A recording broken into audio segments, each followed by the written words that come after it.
Good Tuesday evening, May 14th, and welcome to the NCWLIFE Evening News. I'm Grant Olson. Here are a few of the stories we have coming up for you tonight. A Colville man was airlifted to Harborview Medical Center in Seattle after he lost control of his car, which came to rest in Lake Chelan near Manson. A Moses Lake man is under arrest, and a Coulee City man is critically injured due to a Monday night shooting outside Moses Lake. Warm and breezy weather conditions expected tomorrow through Friday, with your weekend forecast looking pretty nice. I'll have your local forecast straight ahead.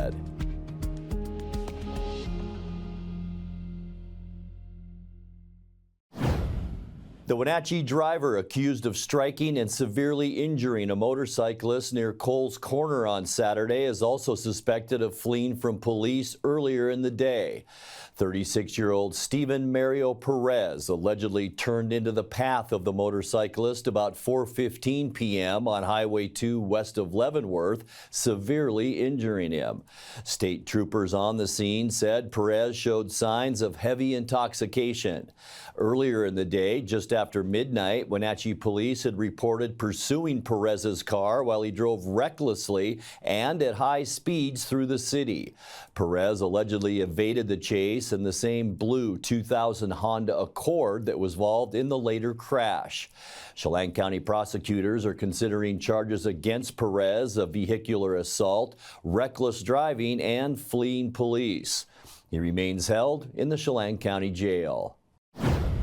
A Colville man was airlifted to Harborview Medical Center in Seattle after he lost control of his car, which came to rest in Lake Chelan near Manson. According to the Washington State Patrol, 37-year-old Eric G. Corbally was driving a 2004 Infiniti FX35 westbound on State Route 150 at about 7:30 last night when he lost control, struck a guardrail, and plowed into the lake, where it came to rest on its top. Corbally was flown by Life Flight to Harborview with serious injuries. The cause of the accident is under investigation. The Infiniti remained in the lake as of this morning. The Eastmont School Board heard the first read of a new strategic plan at their meeting last night. North Central Educational Service District Executive Director Bill Eagle presented the plan to the board and explained the 5-year plan will serve as a roadmap to achieve the vision of the district. The strategic planning process began in October and sought input from stakeholders like community members, parents, students, and teachers. The priorities of the plan include students being proficient in literacy and math, experiencing high-quality instruction, and being connected, engaged, and belonging. The plan also provides measurements to get them there. The board will hear a second read of the plan and potentially adopt it at their next meeting on May 28th.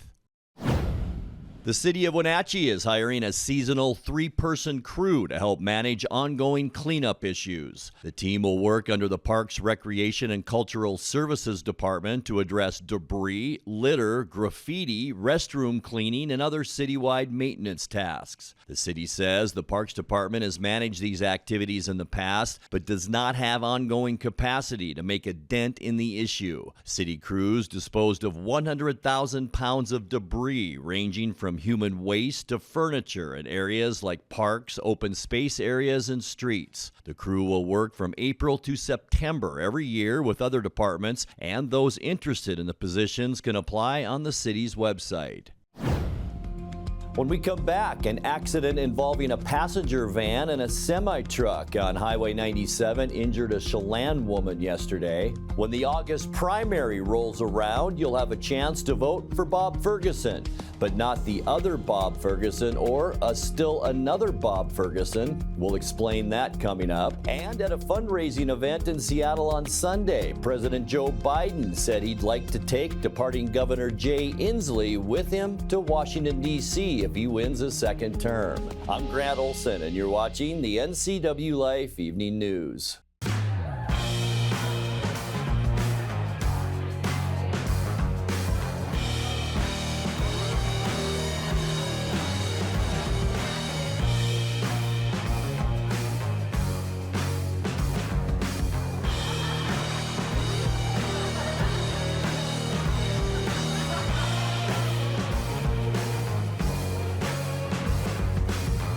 Check out clubprocashmere.com for upcoming events and tickets. Bring the whole family up to Stormy Mountain Brewing and local public house in historic downtown Chelan. Applewood smoked brisket, street-style tacos, and our award-winning barbecue rubs and sauces. Our meals pair perfectly with our exciting lineup of craft ales, made right here in Chelan. We've got room for big groups, or give us a call for catering. So grab the kids and check out the fun at Stormy Mountain Brewing and local public house located in the heart of Chelan. Coming home should never be a chore. Let Merry Maids of Wenatchee customize all your cleaning needs.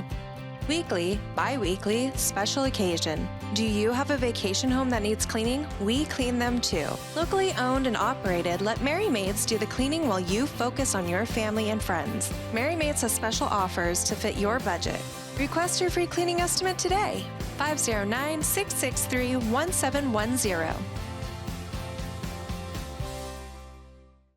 The Lake Chelan Chamber of Commerce presents The Magic of Manson.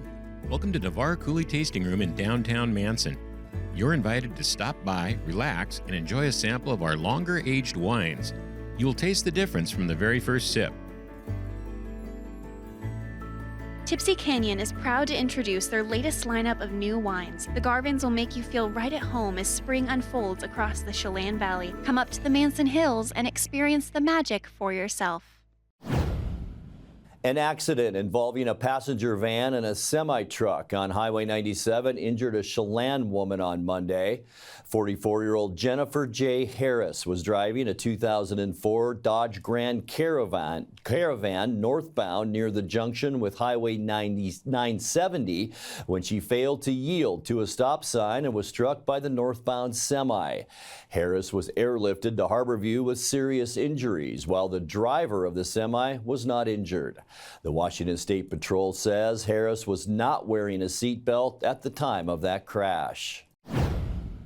A Moses Lake man is under arrest and a Coulee City man is critically injured due to a Monday night shooting outside Moses Lake. 55-year-old Brian Faircloth is suspected of first-degree assault after allegedly firing a shotgun at a 47-year-old acquaintance who came to his travel trailer. It all happened in the 16,000 block of Stratford Road Northeast. The victim was wounded in the arm and chest and drove away from the scene while his passenger called Grant County Sheriff's deputies. Investigators say Faircloth suffered a medical incident from a pre-existing health condition while deputies were arresting him, and is now recovering under police guard at a Spokane hospital. His alleged victim was flown to Harborview Medical Center in Seattle for treatment. The incident remains under investigation. When the August primary rolls around, you'll have a chance to vote for Bob Ferguson, but not the other Bob Ferguson or still another Bob Ferguson. Two candidates with the same name as the Washington Attorney General now running for governor withdrew from the ballot Monday after threats of legal action. Republican activist Glenn Morgan admitted to the Seattle Times on Friday that he coaxed two men with the identical name to register their candidacy for governor as a political prank against the Democratic frontrunner. State law makes it a felony to run as a same-named candidate with intent to mislead voters. Yesterday was the last day for candidates to withdraw their registration. Only one Bob Ferguson will now appear when ballots are mailed out in July.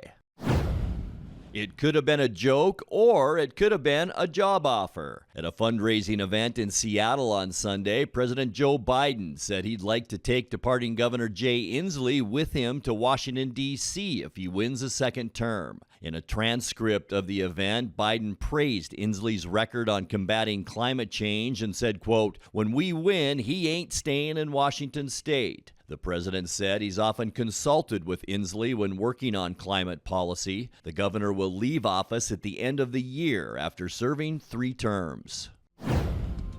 Coming up next, local artist Casey Koski, known for the large-scale Mission Ridge Yeti, has been selected for an art fellowship to create a special sculpture in Michigan. More coming up in tonight's feature story. Warm temperatures and windy weather conditions expected through the end of the week. I'll have all the details coming up in your full local weather forecast. That and much more still to come tonight. Please stay with us. Caught in a conflict? Family? Workplace, neighbor, business, Housing disputes?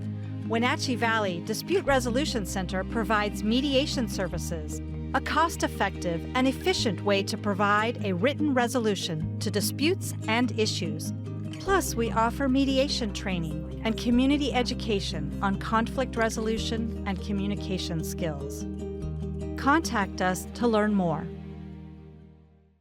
Raising a family may have seemed overwhelming to your parents, but they weren't. Coach, teacher, life guide, caregiver. Family takes care of family. And as the circle of life continues, you now are their caregiver.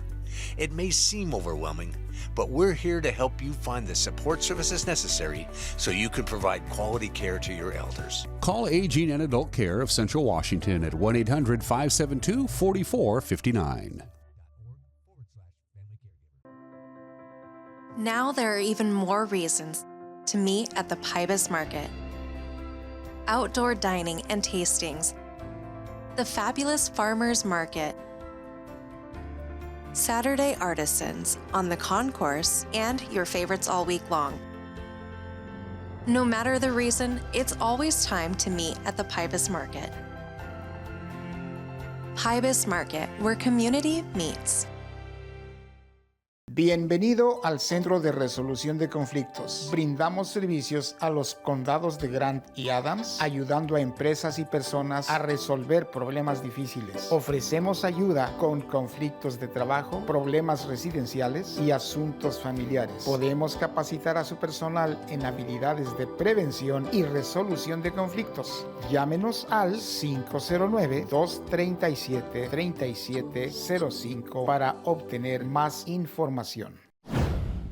In tonight's feature story, local artist Casey Koski, known for the 11-foot-tall Yeti sculpture that she installed at Mission Ridge Ski and Board Resort in 2019, has been selected for an art fellowship to create a special sculpture for Keweenaw National Park in Michigan.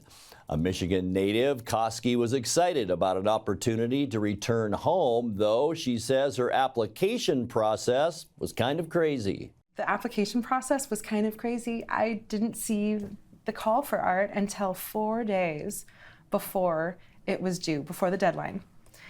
And I didn't think anything much of it. I'm like, oh, this isn't, I'd never get that. And so I ignored it for a little bit. And 2 days went by and I just couldn't stop thinking about it.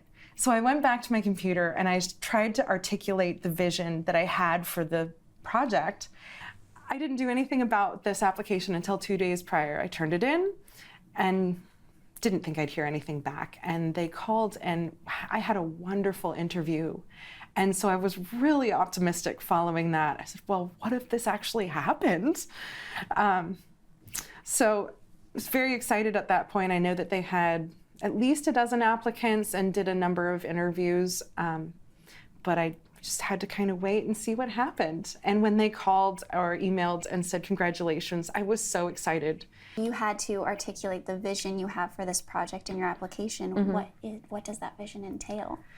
Well, the goal of the project was to try and show the visitors to the park, like I said, the people that used to live and work in these different buildings and structures around the park.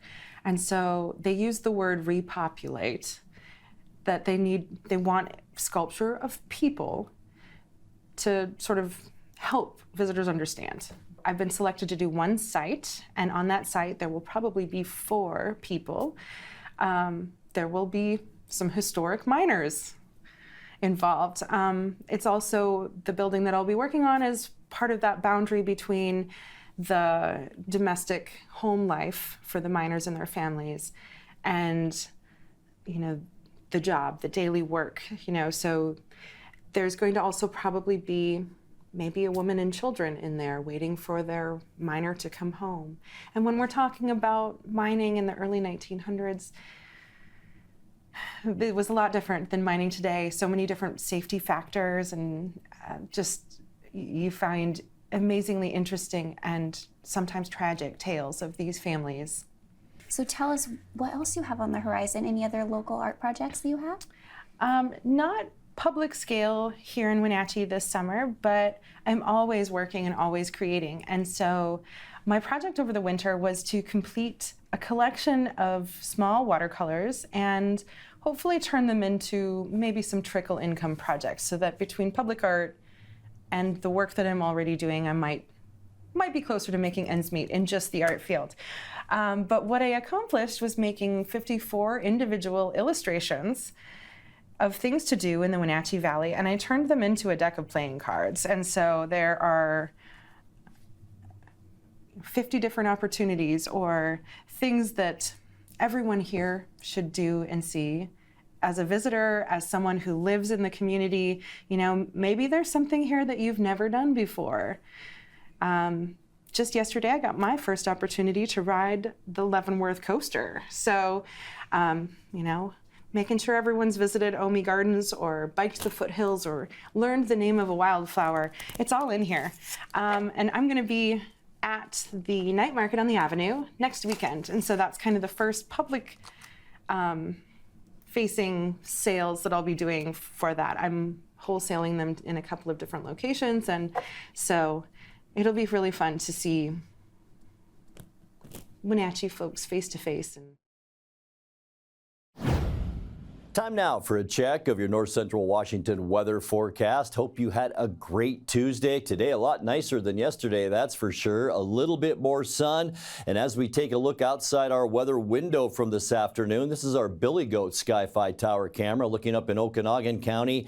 A lot less wind out there. And boy, wasn't that a nice relief, but a gorgeous shot of our friends in Pateros and up there in Brewster. So it was pretty nice all around North Central Washington, minus the wind. Unfortunately, it's coming back, especially for Thursday and Friday. We could see those gusty winds, maybe 10 to 25 miles an hour steady, with gusts 30 to 45 miles an hour. I think they could have thrown Wednesday in that too, the National Weather Service, but tomorrow probably not quite that strong, but we're going to see some breezy conditions. High temperature today wasn't bad at all. 78 unofficially, 71 our normal high temperature, and our record, it was a hot one back in 1997. 93 degrees. 54 this morning. 48 is where we should be for a low temperature this time of year. And our record, 36, set in 1986. Sunrise 5:25 this morning, and it sets tonight just after 8:30 at 8:31. All right, your Wednesday temperatures now. We're going to continue our upward trend in temperatures. 84 for Moses Lake and Ephrata tomorrow, 83 in Quincy, 80 for you folks in Ellensburg, and we'll see about 81 in Wenatchee, and pretty consistent up into Eniat and Chelan. Omak nice and toasty tomorrow at 83 degrees. Leavenworth, beautiful tomorrow with a high temperature of 79. We are seeing high pressure still in control of our weather off the Pacific coast, and that will make for just some breezy conditions tonight. Maybe, yeah, that dark is some high clouds over us tonight with lows in the mid-50s, so get ready for another mild overnight. For your Wednesday, there is that wind I'm talking about right over the top of us. Mostly sunny. We'll see those breezes. Going to be warm, though, with high temperatures generally in our area in the low 80s tomorrow, all nice across eastern and southeastern Washington. And yeah, wind Thursday. Here we go. Mostly sunny, windy conditions on Thursday. We will see a lot of sun east of the divide and maybe or east of the mountains, and maybe even some showers in the North Cascades as we move into Thursday afternoon. For Friday, not much improvement. Sunny and windy, but notice the airflow is coming down from the northwest. That's going to bring a lot cooler air our ways Friday, with temperatures highs only in the low 70s on Friday afternoon. And then for this weekend, things don't look bad at all. High pressure continues to sit off the west coast, mostly sunny and warmer. We'll see temperatures generally on Saturday in those mid-70s, and not much change as we get you into the end of the weekend on Sunday either. It should be a nice one. Mostly sunny. Maybe just a light breeze out there from the west and northwest. We'll stay mild on Sunday. It should be a beautiful weekend with high temperatures Sunday into those mid-70s. And then as we get you into Monday, partly cloudy skies, airflow almost straight down from the north, and that's going to get us cooler once again on Monday. Isolated showers scattered throughout the state on Monday with high temperatures into the low 70s. All right, taking a look at your 7-day forecast. 54 overnight tonight. 3 windy days in a row, Wednesday, Thursday, Friday. Low 80s Wednesday and Thursday, dropping down to the low 70s as we get you into Friday. And then for the upcoming weekend, I'll tell you folks, it looks like a nice one. Mostly sunny, fairly calm both Saturday and Sunday with highs in the mid-70s. And then kicking off our next work week, partly cloudy, cooler with some isolated showers, high temperatures around 72 degrees. And that's a look at your North Central Washington weather forecast. Coming up next, tonight's sports report with Eric Granstrom and more as the NCWLIFE Evening News continues right after this.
Happy Tuesday to you. Luke Raley had a big night at the plate. George Kirby bounced back for a brilliant outing as Seattle beat Kansas City 6-2 at T-Mobile Park. Raley staked Seattle an early lead with a 2-run home run. Ty France added some insurance to the 8th, and George Kirby struck out 6 over 7 innings of 3-hit shutout ball as the Mariners picked up their 23rd win of the season. Shot to center, blasted back out of a cannon. Luke Raley with a straightaway blast. He has put the Mariners in front of the second inning. 432 feet gives you a real idea, a good idea how strong he is.